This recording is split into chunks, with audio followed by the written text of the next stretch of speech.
Hello friends, இன்றைக்கி நம்ம சேனலில் வந்து இடியாப்ப மாவு எப்படி தயார் பண்ணலான்னு பார்க்கலாம். அதுக்கு 2 கிலோ பச்சரிசி எடுத்து 1 மணி நேரமாக ஊற வச்சுருக்கிறேன். இது இந்த ஊற வச்ச தண்ணியை களைஞ்சிட்டு நல்ல தண்ணியை வடிகட்டிட்டு ஒரு காட்டன் துணியில் போட்டு ஃபேனில் காய வைக்கணும்.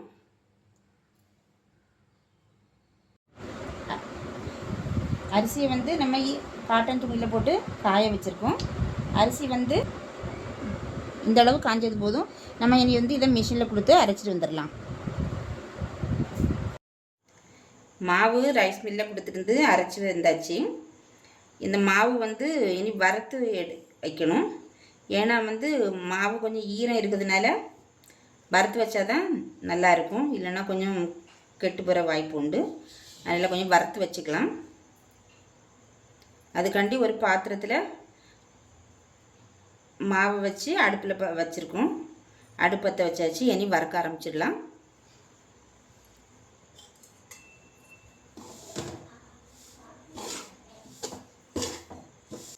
இப்படியே வறுத்துட்டே இருக்கணும், நல்ல வறுபடுறது வரைக்கும். மாவு இப்போ வறுபட்டுடுச்சு.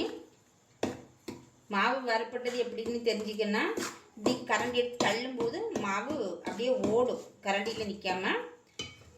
இல்லைன்னா கை வச்சு இப்படி பார்க்கணும், அப்படியே மணலாக கைக்கு தெரியும். அப்போ வந்து வறுபட்டுன்னு அர்த்தம். இதை நம்ம வந்து இப்போ வறுபட்ட உடனே இன்னும் வேற ஒரு பாத்திரத்தில் அதை ட்ரான்ஸ்ஃபர் பண்ணி ஆற விட்டுடலாம்.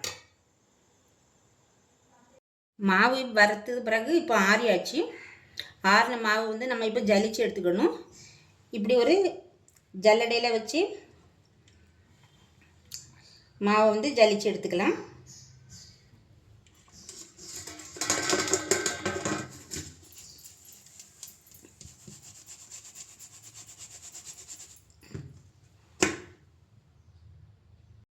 எல்லா மாவும் இப்போ ஜலிச்சு எடுத்தாச்சு. மாவு இந்த கண்டிஷனில் நல்ல பவுடராக இருக்குது. இதில் இடியாப்பம் செய்தால் நல்லா வரும். இதில் ஜலிச்ச மாவு பருக்கனாக உள்ளது என்ன இருக்குது, பருக்கன். இதை வந்து இதோட இடியாப்பம் கூட சேர்த்தோன்னா ஒரு புளியே வராது. அதனால தான் நம்ம ஜலிச்சு எடுத்துருக்கோம். நீங்களும் இதே மாதிரி மாவு ஊற வச்சு காய வச்சுட்டு துணியில் போட்டு அப்புறம் மிஷினில் கொடுத்து அரைச்சி வறுத்து ஜலிச்சு வச்சுக்கோங்க. இடியாப்பம் செய்தால் நல்ல வாசனையாகவும் அழகாகவும் வரும். சப்ஸ்கிரைப் பண்ணுங்கள். செய்து பார்த்துட்டு கமெண்ட்ஸில் எப்படி இருக்குன்னு சொல்லுங்கள். நன்றி.